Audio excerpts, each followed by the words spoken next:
자, 2024년 프로야구가 이제 거의 끝나가고 있는 가운데 제일 먼저 NC의 강인권 감독이 해임이 됐습니다. 다음 NC 감독은 과연 누가 될까요?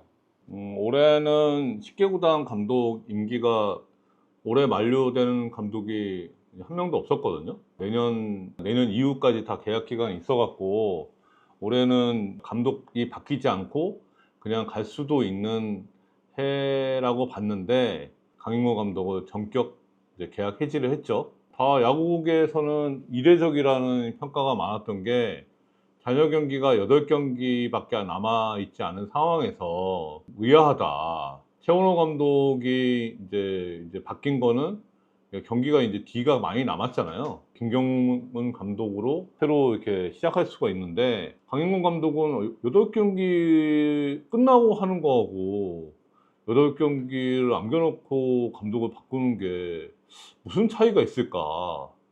이런 논란이 많았고 저도 별 차이가 없을 것 같은 생각이 들긴 했거든요. 그러니까 잔여 경기를 다 끝나고 네, 해임을 하는 게 낫지 바꾸거나 않나요? 누가 봐도 이상하지 않잖아요. 잔여 경기를 다 끝내고 이제 마지막 이제 정규 시즌을 마무리하고 마지막 경기에 구단이 감독한테 계약 해지를 통보하고 다음 날이든 그날이든 감독 교체를 발표한다고 했을 때 뭐 그게 뭐 이상할 건 없다는 거죠. 뭐 그럴 수 있는 뭐 그런 상황인데 8경기밖에 남지 않고 감독을 바꾼 거에 대해서 되게 이례적이다. 뭐 이런 평가가 이제 많았잖아요. 그에 앞서서 저기 좋아요, 댓글, 구독, 알림 설정 어, 이거 너무 안 한 것 같아요. 지금 제가 다른 유튜브 채널도 여러 군데 나가는데 다른 데는 지금 급성장하고 있는데 여기 키스톤 플레이만 좀 구독자가 좀 정체적인 것 같아갖고 물론 최근 그 신인 드래프트 때문에 많이 오르기는 올랐는데 다른 데 가서 보니까 이 조떼꾸아를 다 하더라고요 앞에서. 정말 너무 안 했던 것 같아갖고 이제 앞으로는 앞에서 좀 하겠습니다. 그래서 잘 부탁드리겠습니다. 자녀 8경기를 계약을 해지한 게 이례적인데 이게 해석이 분분한데요. 제가 그 해석을 한번 정리를 해봤습니다. 먼저 프론트와의 갈등, 선수 기용 등에 대해서 이제 감독과 프론트 간의 갈등이 있었다. 뭐 이런 얘기가 있었고, 저도 이럴 가능성이 있다. 갈등이 있다고 했으면은 좀 더 빨리 바뀌었어야 되지 않겠나 하는 생각은 들어요. 8경기를 남겨놓고 바뀐 거는 좀 이 첫 번째 해석은 조금 좀 타이밍이 좀 안 맞다. 제가 생각할 때. 프런트와의 갈등은 굳이 얘기하자면 임선남 단장과의 단장은 그냥 프론트에 그 대표하는 사람일 뿐이지 단장이 감독하고 갈등이 있어갖고 감독을 경질할 정도의 위치는 아니라고 봐요. 제가 볼 때는. 그러니까 감독에 대한 인사는 이 단장이 하는 게 아니고요. 최소한 대표이사. 대부분 요새 구단들이 구단주가 의사결정을 하거든요. 감독과 단장의 갈등으로 인해서 감독이 이제 교체됐다. 이렇게는 생각되지 않습니다. 두 번째 해석은 구단주나 그룹, 그러니까 본사에 오더가 내려왔다. 이럴 수는 있을 것 같아요. 왜냐하면 잔여 8경기를 남겨놓고 계약을 해지한 게 이례적이잖아요. 이런 이례적인 의사결정은 야구단 차원이 아닐 가능성이 높아요. 그래서 위에서 본사나 뭐 오너나 이제 그룹의 탑다운이 가능성이 있다. 저는 이럴 가능성이 더 있을 것 같아요. 첫 번째보다는. 마지막으로 감독 대행을 테스트한다. 지금 이제 8경기밖에 남지 않았지만 이제 공필성 감독 대행을 한번 지도력을 한번 검증해 보는 시간 뭐 이럴 수도 있습니다. 근데 저는 이럴 가능성도 그렇게 높지 않을 것 같아요. 세 가지 해석 중에서 그나마 조금 현실성 있는 거는 두 번째 아닐까. 왜냐하면 이게 NC도 이제 창단한 지 10년 이상이 지났기 때문에 NC 다이노스 프론트도 지금 8경기를 남겨놓고 계약을 해지하면 야구계에서 좀 평이 안 좋다는 거는 분명히 알 거거든요. 그리고 이런 인사 조치가 구단도 책임이 있는 거 아니냐는 이제 이런 평가가 나올 수밖에 없기 때문에 이런 걸 모를 리가 저는 없다고 봐요. 그래서 저는 이 프론트에서 의사결정은 아닐 것 같다. 감독 인사는 저는 프론트가 단독으로 하는 분위기가 아니라고 봐요. 최근 이제 프로야구 전반적인 분위기는. 그래서 제가 지난번에 한화의 김경문 감독은 제가 이렇게 좀 어쩌다 보니 맞췄잖아요. 그러니까 소가 뒷걸음치다가 맞춘 케이스지. 제가 뭐 그런 어떤 대단한 정보력이 있어서 한 건 아니고 내피셜이었거든요. 제가 이제 한화의 그동안의 감독을 선임한 이제 흐름을 보고 감독에 대한 이제 반대 선택의 법칙이라는 거를 제가 설명을 했는데 NC는 좀 경우가 다른 것 같아요. 한화의 사례를 갖고 이제 NC도 한번 이렇게 따져봤거든요. NC는 아닌 것 같다라고 생각합니다. NC만의 감독을 선임한 그런 나름대로의 기준이 있는 것 같아요. 프로세스도 있고 이제 그런 측면에서 한번 제가 따져보겠습니다. 강인권 감독은 내부 승격 사례죠. NC가 감독을 총 3분을 영입했어요. 계약을 했어요. 초대 김경문 감독, 2대 이동욱 감독, 3대 강인권 감독, 2대 3대 이동욱 강인권 감독은 내부 승격한 케이스예요. 그러니까 김경문 감독, 이동욱 감독은 재계약까지 했고, 그러니까 김경문 감독은 재계약을 2번이나 했고, 강인권 감독은 재계약한 건 아니고 첫 번째 계약에서 이제 계약 해지가 된 케이스. 근데 NC는 스타일이 내부 승격을 선호하는 것 같습니다. 그러니까 강인권 감독은 배터리 코치, 수석 코치, 감독 대행을 거쳐서 내부에서 체계적으로 감독 수업을 밟고 감독으로 승격한 케이스예요. 강인권 감독은 꼭 NC뿐만 아니라 여러 구단에서 감독감이다라는 평가를 받은 그런 지도자거든요. 저도 구단에 있을 때 강인권 감독이 감독감이라는 평가를 했었고, 강인권 감독이 거친 구단들 한화, 두산 여러 군데서 강인권 감독에 대한 평가는 좋았습니다.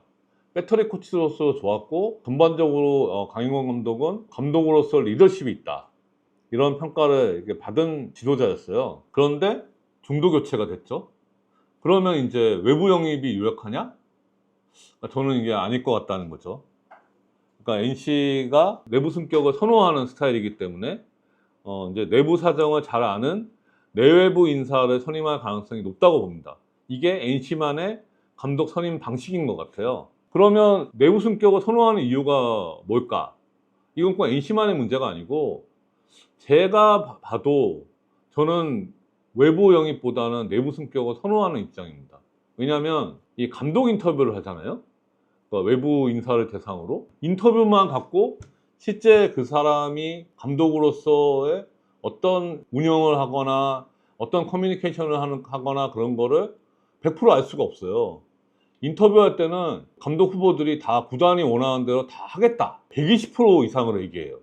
근데 실제로 감독이 되면 안 그런 경우가 많다는 거죠. 이렇게 인터뷰와 실제 차이가 발생하기 때문에 감독 인터뷰에 한계가 있다는 거예요. 그리고 성적에 따라서 감독의 그 스탠스의 변화가 또 생깁니다. 여러 가지 성적이, 좋은 성적이 나오잖아요. 그럼 감독이 본인 위주로 이렇게 운영을 하려고 그래요. 본인의 그런 걸 많이 조금 강화한다? 구단의 그런 게 좀 약화될 수 있는 거죠. 그러다 보면 구단과 감독 간에 갈등이 발생할 수도 있는 거고, 이런 감독에 대해서 계약할 때 계약서 조항에 그런 걸 좀 넣는 경우도 있어요. 근데 그게 이런 모든 경우를 넣을 수가 없잖아요. 그렇기 때문에 이런 계약서로도 한계가 있다. 이 감독 인터뷰, 외부 사람, 그러니까 내부에서 겪어보지 않고 순수하게 그러니까 외부에서 있었던 대상자 후보를 갖고 인터뷰를 하는 것 갖고는 한계가 있다. 두 번째로 평판조사에도 한계가 있습니다. 감독 후보에 대해서 인터뷰도 하지만 평판조사도 하거든요. 이분이 어떤 스타일이냐. 내부에 있었다면은 이 평판조사를 할 필요가 없어요. 그 내부에서 같이 안 했으면은 이 분이 그 팀에서 어떤 평가를 받았는지, 어떻게 행동해왔는지, 이런 거를 이렇게 물어보거든요. 예를 들면 힐만 감독 같은 경우도 그때 SK가 미국의 다양한 채널을 동원해갖고 평판조사를 했었습니다.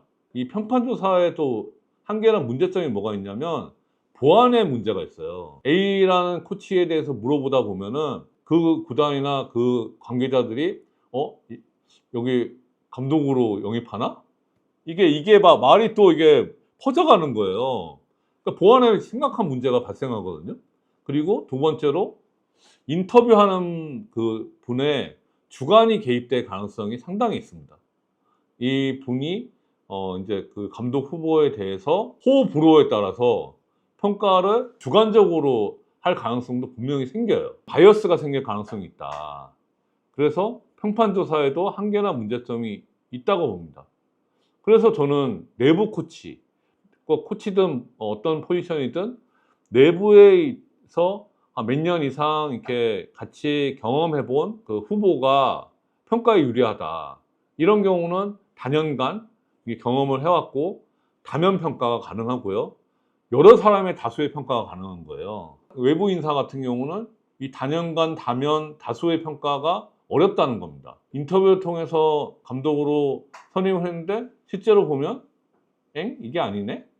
뭐 이런 경우들이 발생할 수가 있는 거예요. 내부 승격을 선호하는 거는 그러니까 NC가 이제 그런 입장은 저는 충분히 공감이 됩니다. 그렇게 하는 게 확률이 높아요. NC 구단에서 임선난 담장이 차기 감독은 어떤 감독을 뽑겠다라고 혹시 밝힌 게 있나요? 이거는 공식적으로 발표한 게 아니고요. 단장이 어떤 이제 그 미디어 인터뷰를 통해서 본인의 의견을 이렇게 피력한 거죠. 이거는 뭐 오피셜한 내용은 아니고 이제 그 멘트를 갖고 이제 행간의 의미를 제가 해석을 해봤습니다. 이제 구단이 추구하는 목표와 방향성을 바탕으로 지속적으로 좋은 성적을 내는 강팀을 구축하고자 한다. FA 의존도를 줄이고 내부 육성을 통해 지속성을 확보하는 게 중요하다.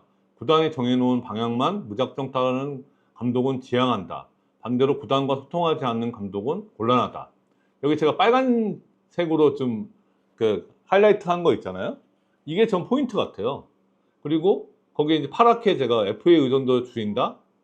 이것도 이 빨간 거 다음으로 중요한 포인트입니다. 앞으로 NC 구단은 그동안 FA 영입에 대해서 가장 적극적인 구단 중에 하나가 NC였거든요. 이제는 FA를 조금 소극적으로 할 것 같은 거를 시사한 거죠. 이제 감독을 선임할 때도 그걸 분명히 이제 언급할 것 같습니다. 이제 감독 계약하기 전에 이제 앞으로 선수단 운영을 이렇게 하겠다. 이제 이렇게 할 가능성이 매우 높습니다. 제가 이 내용들을 다 이렇게 유추해 볼 때 NC의 이제 신인 감독 선임 기준을 한번 이렇게 유추해 봤습니다. 크게 네 가지인데요. 그러니까 지속적 강팀 이게 목표. 근데 이건 뭐 일반적인 얘기죠. 모든 팀들의 그런 로망입니다. 지속적인 강팀. 그러니까 한국 시리즈, 그러니까 10년에 한 번 한국 시리즈 우승하는 팀보다는 매년 이제 가을 야구하는 팀을 만들고 싶다는 게 구단들의 로망인데 이게 좀 쉽지 않은 게 10개 구단 중에 5개 구단만 가을 야구하고 5개 구단은 가을 훈련하잖아요. 가을 훈련 빡세게. 그러니까 그러다 보니까 반은 성공하고 반은 실패하는 거예요. 그러다 보면 이렇게 이 매년 가을 야구하는 게 확률적으로 쉽지는 않죠. 근데 구단들의 로망은 이겁니다. 그 다음에 방향성, 내부 역성을 분명히 방점을 찍은 거예요. 이제 FA의 의존도를 줄이겠다. 이게 상당히 이게 의미심장한 얘기인 것 같습니다. 사실 FA 의존도를 줄인다는 얘기를 굳이 안 해도 될 말이긴 하거든요. 근데 그 말을 했고 내부 육성을 하겠다. 이 내부 육성이라는 게 모든 구단의 이제 구단주님들의 로망이에요. 이걸 하고 싶어 해요. 근데 이게 현실적으로 쉽지 않죠. 이게 되면 FA 안 하죠. 이게 메이저리그도 내부 육성이 어려우니까 FA가 뭐 천정부지로 가격이 올라가잖아요. 내부 육성은 현실적으로 쉽지 않습니다. 그래도 참 이게 로망이에요. 세 번째로 역량 부분인데 여기에 이제 그 멘트 중에 이런 얘기가 있어요. 구단이 정해놓은 방향만 무작정 따르는 감독은 지양한다. 근데 이게 저도 참 눈여겨보는 대목이거든요. 보통 이런 말 안 하거든요. 이런 말 안 하니까 쉽게 얘기하면 구단이 시키는 대로 생각이나 소신 없이 구단 말만 잘 듣는 감독을 뽑진 않겠다. 실력도 겸비하고 소신 있는 역량 있는 분을 모시겠다. 이런 내용이거든요. 이게 좀 눈에 띄더라고요. 그 다음에 마지막으로 구단과 소통하지 않는 감독은 곤란하다. 이제 이 감독의 성향이에요. 그러니까 소통 잘하고 협업 잘하는 감독. 이게 크게 저는 이게 네 가지로 제가 이렇게 키워드를 이렇게 뽑아봤습니다. 여기서 첫 번째 지속적 강팀은 일반적인 얘기예요. 이거는 모든 팀이 하는 얘기고, 뭐 내부 육성도 여기서 포인트는 FA 의존도 줄이겠다 이게 포인트고, 그 다음에 이제 역량 부분, 실력과 소신, 이것도 어떻게 보면 당연한 거죠. 어떻게 보면 이 말이 정치적인 인사는 배제하겠다? 이런 의미일 수도 있겠다라는 생각은 들어요. 그 다음에 마지막으로 소통. 이게 지금 최근 구단이들이 다 소통 잘하는, 커뮤니케이션 잘하는 감독을 원합니다. 그래서 핵심은 저는 방향성과 성향, 내부 육성과 소통 잘하는 감독, 협업 잘하는 감독. 이게 핵심이라고 생각하고, 이걸 다 모아보면은 강한 성격의 감독은 배제, 노, 부드러운 감독, 그러니까 성향이 부드러운 그런 인사를 우선순위로 할 가능성이 높다. 이렇게 생각합니다. 그러면 NC 감독은 누굴까? 제가 한번 제 나름대로 최대한 한번 해봤어요. 이거 분명히 내피셜입니다. 어디서 들은 건 아니고. 그러니까 내피셜이니까 이거에 대해서 너무 심각하게 보지 마시고 팬분들은 이게 좀 이렇게 생각할 수도 있겠구나. 그냥 one of them, 여러 생각 중에 하나다. 그렇게 좀 가볍게 받아주셨으면 좋겠습니다. 우선 내부에서 제가 볼 때는 한 4분을 한번 꼽아봤어요. 공필성 감독 대행, 송지만 타격 코치, 김수경 투수 코치, 이용훈 투수 코디네이터, 이 4분인데, 공필성 감독 대행은 당연히 지금 감독 대행이니까 후보로 필수적으로 들어갈 가능성이 높다고 보여지고요. 근데 공필성 감독 대행은 좀 연배가 좀 높기 때문에 지금 50대 후반이잖아요. 그래서 지금 NC의 인재상에는 좀 안 맞을 수가 있다. 근데 이 공필성 감독 대행이 이 창원 출신이잖아요. 고등학교 여기 나왔잖아요. 그런 것도 플러스 요인은 될 것 같은데 그게 크게 영향을 미치지는 않을 것 같아요. NC는 아무래도 좀 젊은 지도자를 좀 생각하지 않을까. 그래서 저는 확률은 높지 않을 것 같고요. 그 다음에 송지만 코치와 이용원 코치는 제가 왜 넣었냐면 이분들이 좀 공부하는 이미지가 좀 있어요. 그래서 NC 프론트가 생각하는 그 지향점과 좀 맞을 수가 있다. 그리고 나이대도 송지만 코치는 73년생이니까 이제 감독을 할 수 있는 나이에 접어들었고 이용훈 코치도 40대 후반이거든요. 그래서 가능성이 있는 나이대에 지금 들어가고 있어요. 그래서 제가 이게 꼽았고요. 마지막으로 김수경 코치. 저는 김수경 코치의 가능성을 좀 더 높게 보고 있습니다. 그 이유는 그러니까 김수경 코치가 고양 원더스에서 은퇴하고 이제 NC의 스카우트를 2년간 했죠. 2016년, 2017년. 그 다음에 2018년부터 올해까지 투수 코치로 활동을 해왔어요. 적지 않은 기간이죠. 이 기간 동안에 내부에서 충분한 검증을 받은 거죠. 게다가 프론트를 했다는 것도 상당한 매력이 있을 것 같아요. 제가 NC 프론트 입장에서 봤을 때는. 그리고 김수경 코치가 부드러운 이미지거든요. 그러니까 유한 분위기, 강한 카리스마가 있는 스타일은 아니고 어떻게 보면 김수경 코치도 그런 공부하는 이미지, 부드러운 이미지를 갖고 있고 송지만 코치, 이용 코치도 그런 이제 공부하는 이미지를 갖고 있지만 이 송지만 코치나 이용 코치가 갖고 있지 못한 프론트 경력이 있다는 거예요. 2년 동안. 그리고 송지만 코치, 이용 코치보다 더 저는 부드러운 이미지가 있는 것 같거든요. 자, 그래서 구단과의 소통, 협업 이런 것도 가장 잘할 수 있는 적임자로 볼 가능성이 있다. 제가 그냥 NC 프론트로 빙의를 해서 봤을 때 그래서 저는 김수경 코치의 그 내부 성격, 발탁 가능성을 조금 한번 좀 점찍어 봅니다. 그리고 외부를 놓고 보면요. 저는 외부 인사 중에서 NC를 경험한 사람은 좀 더 높게 보지 않을까. NC 프론트의 그런 기조라고 하면 그러면은 가장 떠오르는 건 이호준 그 LG 수석 코치거든요.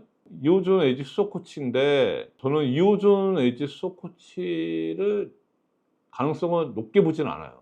왜냐하면 지금 NC가 지향하는 지금 아까 앞에서 얘기한 부드러운 이미지 같지는 않거든요. 다 좀 약간 강하면 강했지.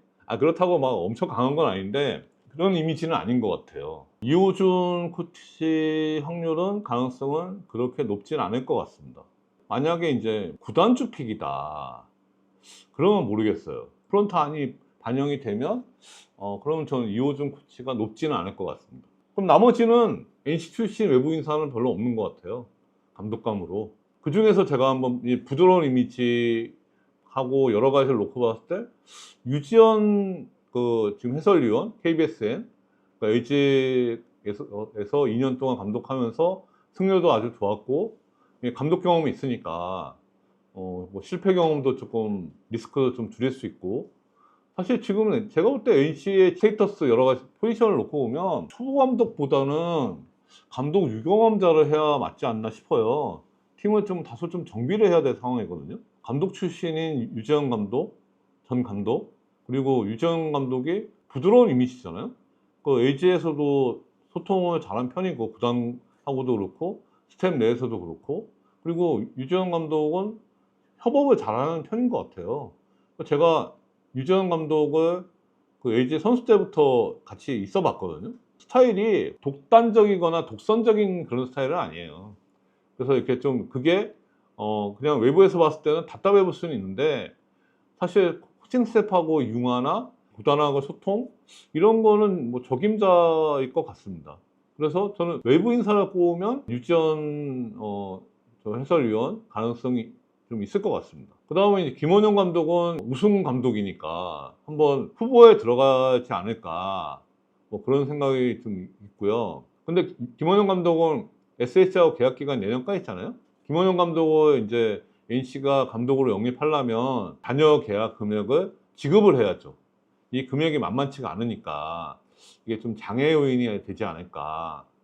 마지막으로 정민철 MBC 스포츠 플러스 해설위원 한번 넣어봤습니다. 저는 NC 프론트가 지향하는 인재상에 맞지 않을까 싶어요.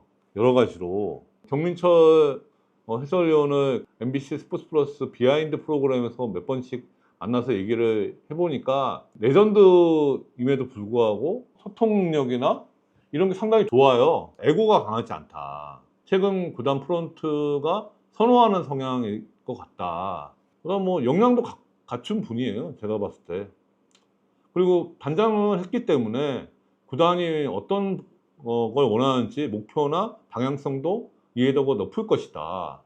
이렇게 생각이 들어요. 그래서 한번 제가 후보를 놓았는데 뭐 가능성은 뭐 그렇게 높지는 않을 것 같습니다. NC는 좀 내부 좀 인사를 조금 선호하는 경향이 있어 보여서 저는 이 중에서 놓고 보면 내부에서는 김수경 코치, 외부는 유지현 해설위원, 더 나아가면 이호준 LG 수석 코치의 가능성도 있다.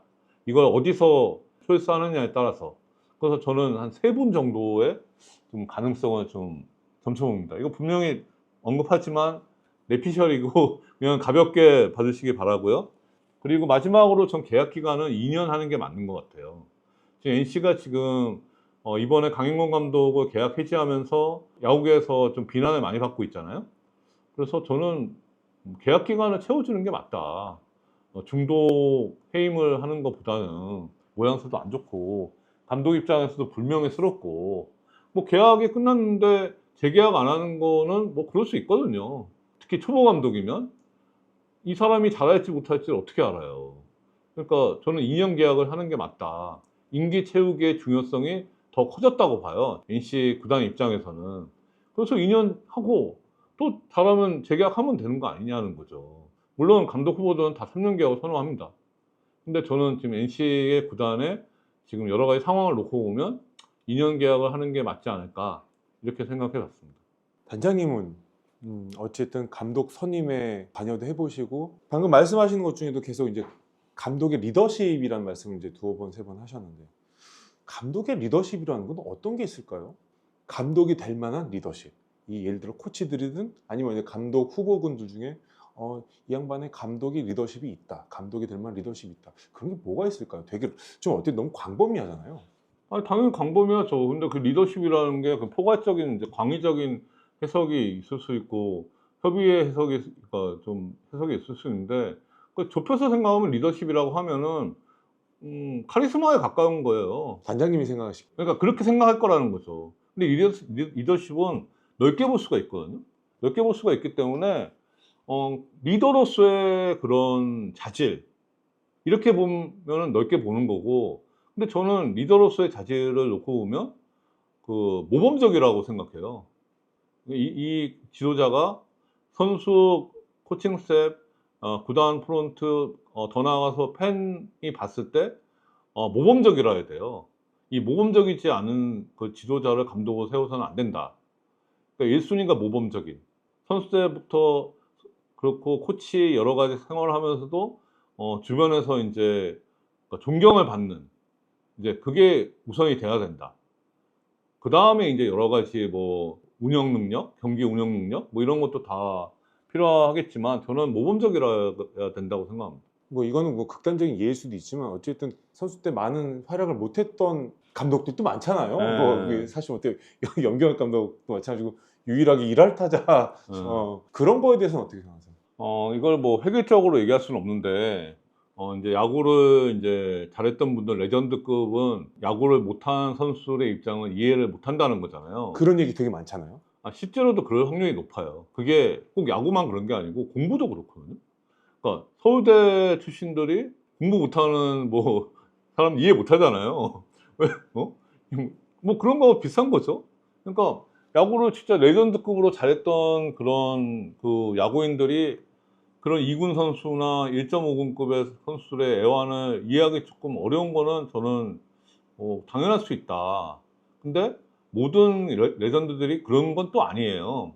그 중에서도 좀 이렇게 이해를 하는 그런 분들도 있다는 거죠. 근데 그런 분들은 감독 후보로 볼 수 있는 거죠. 그래서 저는 정민철 위원이 그렇게 보여요. 그러니까 영국 앨범 선수 출신인데도 불구하고 그런 걸 갖고 있더라고요. 그래서 저는 높게 봅니다. 올해 이제 더 이상 감독 교체는 없을까요? 있을 것 같은데요? 모르죠, 어디서. 이게, 아니, 강민호 감독이 뭐 이렇게 전격적으로 경제될 거라고 누가 생각했어요? 그러니까 이게 결국에 성적이죠. 성적이 좀 안 좋은 팀은 위에서 감독 교체하라고 뭐 교체할 수밖에 없는 그런 구조잖아요. 지금 다행히 그래도 남부지방 팀들은 변화의 가능성이 거의 제로에 가깝고 수도권 팀들은 어떻게 될지 그건 모르겠습니다. 지금 한화, 기아, 삼성, 롯데는 안 바뀔 것 같잖아요. 여러 가지 이유로. 근데 지금 수도권 팀들은 변수들이 있죠. 그러니까 그건 모르겠습니다.